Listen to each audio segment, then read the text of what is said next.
अथ श्री दशरथ शास्त्री विरचितम् श्री तुलसी प्रशस्तिः।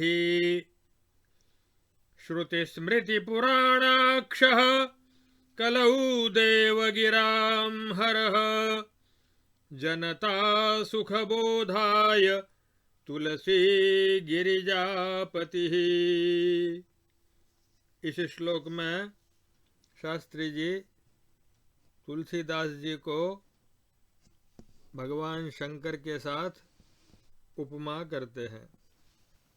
जैसे भगवान शंकर त्रिनेत्र हैं, वैसे तुलसीदास जी भी त्र्यंबक हैं।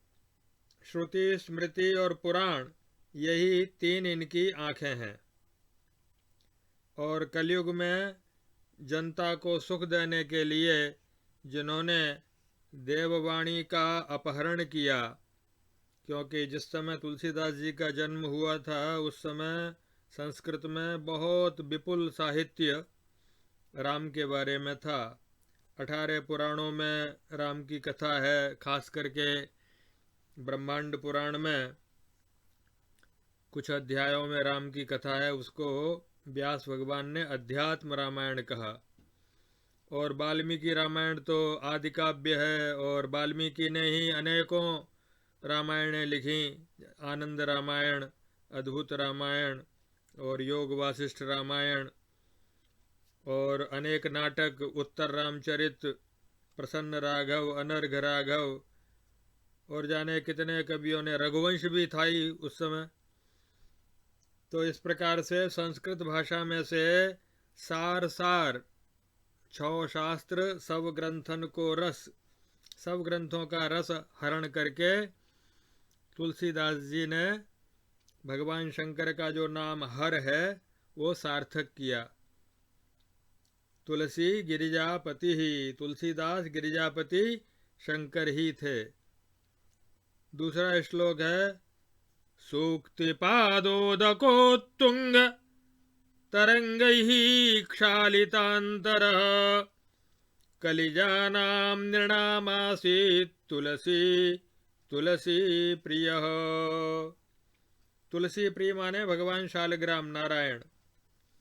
सूक्ति रूपी तरंगों की ऊंची ऊंची लहरों से जिन्होंने अपने अंतर को धो लिया है, ऐसे वे तुलसीदास कलिकाल में जन्म लेने वालों के लिए तुलसी के प्रेमी विष्णु ही थे।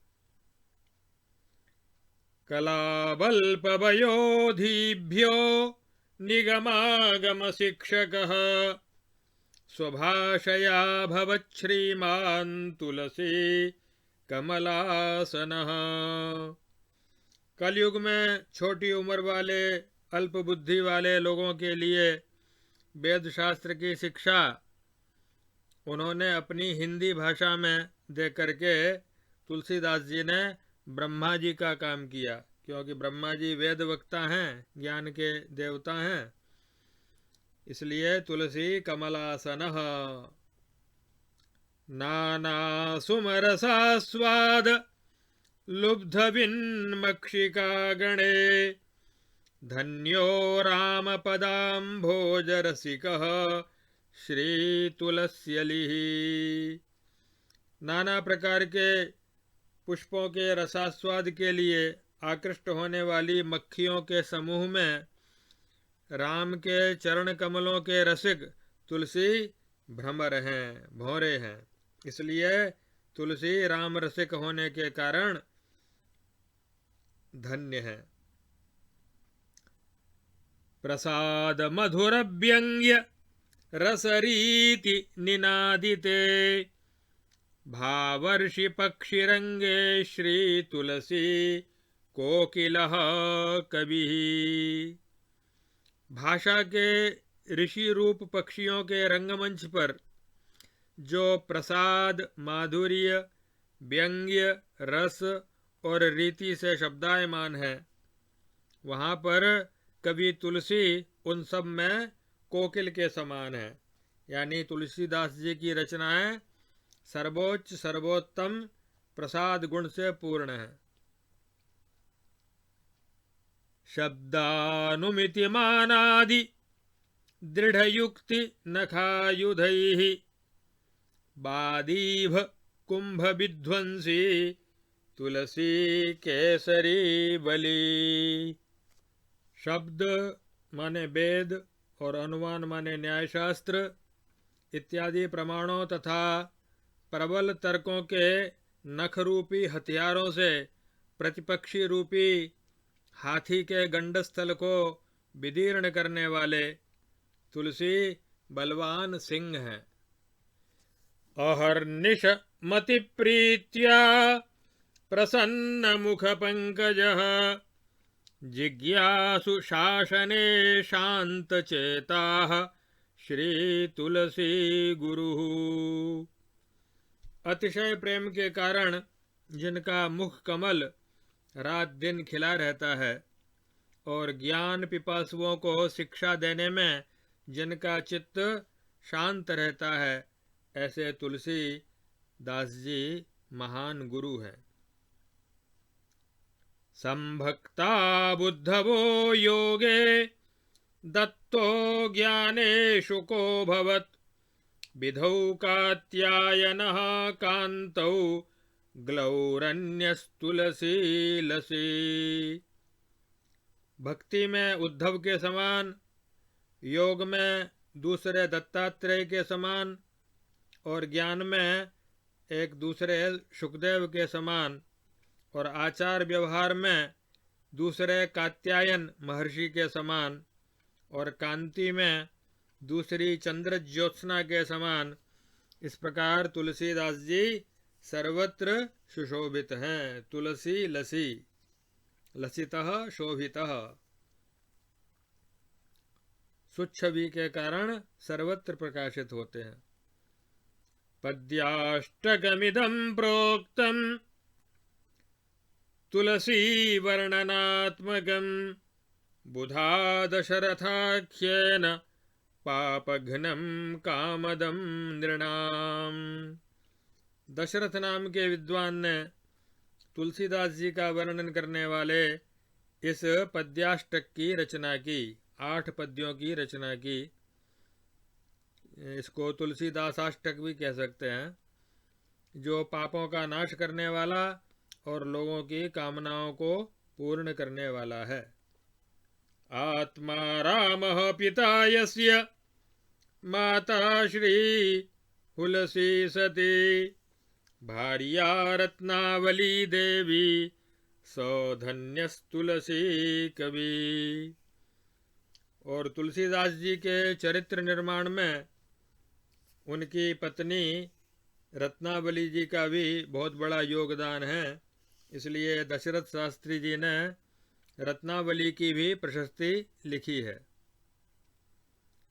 पहला श्लोक है, गौरी रमा वांग मनसानुसूया सीता सुकन्या सदृशा न सन्ति वर्णाश्रमाचार विनाशितिष्ये नाथानुरक्ता ललनास्तथापि।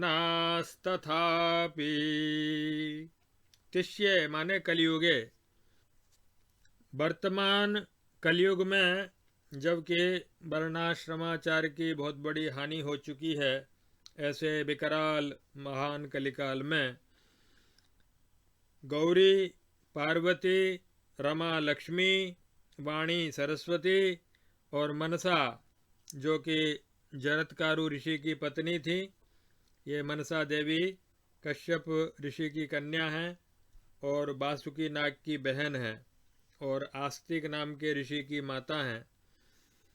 तो इस प्रकार से अनेक सतियों का नाम गिनाया, उसमें अनुसूया भी हैं, अत्रि ऋषि की पत्नी, और सीता जनक नंदिनी, सुकन्या च्यवन ऋषि की पत्नी इत्यादि जो महान पतिपरायणा ललनाएं जो कि दुर्लभ प्राय हैं, फिर भी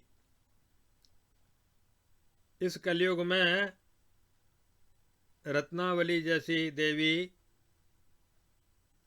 सती के रूप में, उदाहरण के रूप में है। इस संबंध में दूसरा श्लोक कहते हैं, क्वचित् क्वचित् कापि तदंशभूता प्रसूयमाने क्षत एव लोकैः तथा हि मामा तुलसी बुधस्य पादाब्जसेवारत मानसाभूत। तो पहले जैसा गिनाया लक्ष्मी, वाणी, सरस्वती और सुकन्या और अनुसूया इत्यादि जो कि सतयुग आदि में हुआ करती थी, लेकिन इस कलयुग में भी कभी कभी कहीं कहीं उन्हीं महादेवियों के अंश से संभूत कोई देवी इस पृथ्वीलोक में जन्म लेती है, जैसे कि तुलसीदास जी की पत्नी रत्नावली। महाबुद्धिमान तुलसीदास जी के चरण कमलों की सेवा में मन वचन कर्म से अपने आप को लगाने वाली हुई। तीसरा श्लोक है उमैव नूनं कमलैव रत्नावली सुता श्री बुधदीनबन्धोः विष्णोः शिवाच्चाप्यधिकं विदित्वा सा कान्तमेवाश्रयत स्वपूज्यम्। साक्षात भगवती उमा अथवा लक्ष्मी के जैसी रत्नावली परम बुद्धिमान श्रीयुत दीनबंधु जी पाठक बदरिया वाले उनकी पुत्री थी। उनको पुत्री के रूप में एक रत्न ही प्राप्त हुआ, इसलिए उन्होंने उसका नाम रत्नावली रखा।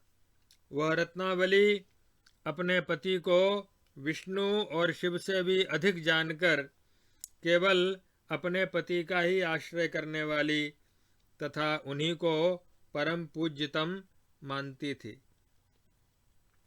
परम गुरुं खल्वभिवन्दनीयं चित्तेन वाचा वपुषा तमीजे स्वप्नेऽपि विस्मृत्य कदापि कञ्चिद्देवादिकं किं मनुजं न भूयः। निश्चय ही परमेश्वर तथा गुरुरूप पति ही सर्वदा अभिवंदनीय है। इसलिए वह रत्नावली अपने पति श्री तुलसीदास जी को ही मनवाणी से और शरीर से समर्पित थी। उस रत्नावली के मन में कभी भूलकर भी स्वप्न में भी किसी देवता अथवा मनुष्य का स्थान श्री तुलसीदास जी से बढ़कर नहीं था। आलोक्य लोकान्यगदन्बरांगीं यां दिव्यरूपां महिलाग्रगण्यां विद्यास्ति बोधे बुधमण्डनस्त्री अद्धोपदेशे त्रिनिवास लक्ष्मी।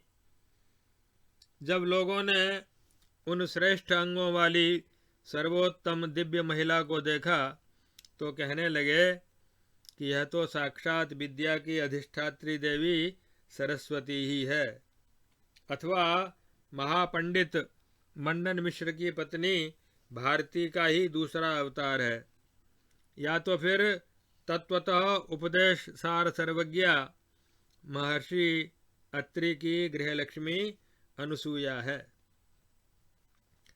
संगे स्वभर्तुः किल राधिका सा सीता वियोगे मनसा च भैमी तपस्सु सा वेदवती सुकन्या शर्याति जावा पतिदास्य दक्षा।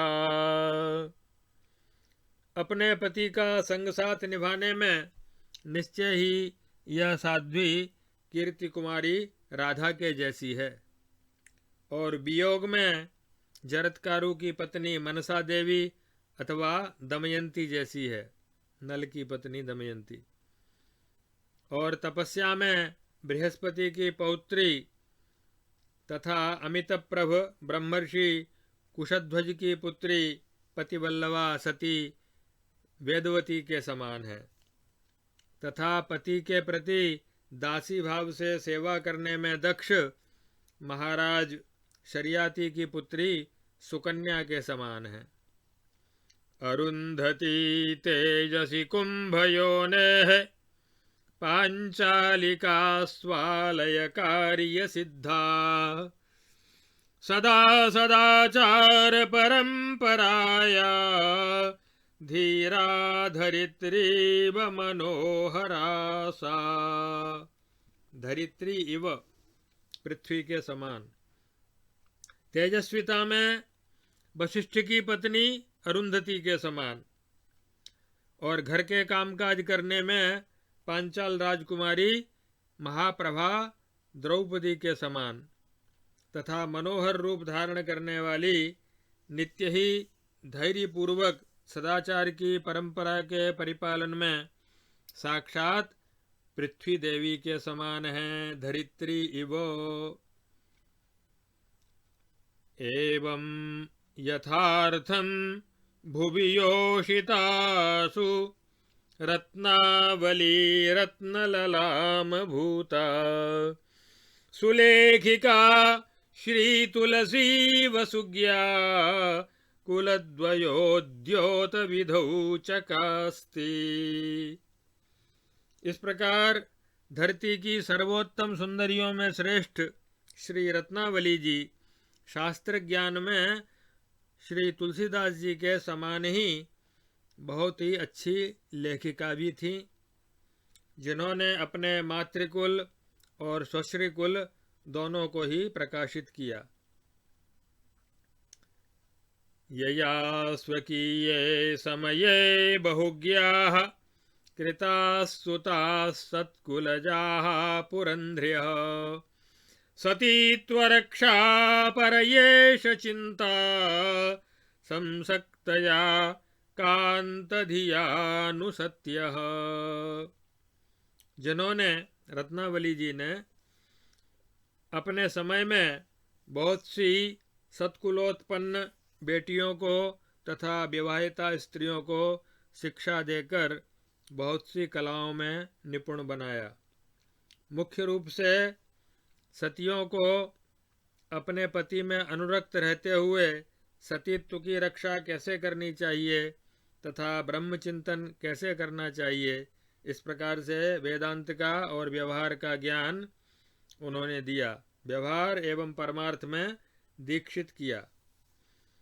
वदन्ति सत्यं ननु बुद्धिमन्तो यादृक्षतादृक्ष समान योगम् अतो विधात्रा समशीलवन्ता वयोजिषातां जगति तले तौ। बुद्धिमान लोग ठीक ही कहते हैं कि जैसे को तैसा मिलता है, जो जैसे होते हैं उन्हें वैसा ही योग परमात्मा उपलब्ध करा देते हैं। इसलिए इस जगत में विधाता समान शील वालों को एक दूसरे से मिला देते हैं। नीतिकार ने भी पंचतंत्र में कहा है, मृगा मृगैः संगमनुव्रजन्ति गावश्च गोभिस्तुरगास्तुरंगैः मूर्खाश्च मूर्खैः सुधियः सुधीभिः समानशीलव्यसनेषु सख्यम्। जैसे हिरन हिरनों के साथ घूमते हैं और गायें गौओं के साथ, घोड़े घोड़ों के साथ पीछे पीछे घूमते हैं, वैसे ही मूर्ख मूर्खों के साथ और बुद्धिमान विद्वान विद्वानों के साथ घूमते हैं। इसलिए हम कह सकते हैं कि समानशील और व्यसनियों में ही मित्रता होती है, अर्थात जैसे को तैसा मिले। माया से माया मिले और मिले कीच से कीच, ज्ञानी से ज्ञानी मिले और मिले नीच से नीच। अंतिम 11वां श्लोक है, या कापि रामा सुविचार्य वृत्तम् तस्याः पदव्यां स्वपदं निदध्यात् आदर्शभूता सुभगा च तादृक् वंशद्वयोद्धार करी सती स्यात्। जो कोई भी सौभाग्यशालिनी स्त्री रत्नावली जी के चरित्र का अच्छी तरह से विचार करेगी, उनके वैदुष्य का, उनके कला कौशल का, वह रत्नावली जी के समान ही उनके सनातन सती पद में प्रतिष्ठित हो जाएगी, अथवा तो रत्नावली जी कृपा करके उसको सती पद में स्थापित कर देंगी। अर्थात अपने मन को जो उनके जैसा बनाएगी, वह स्त्री रत्नावली के समान ही सभी स्त्रियों के लिए आदर्शभूत होगी और दोनों वंशों का उद्धार करने वाली होगी।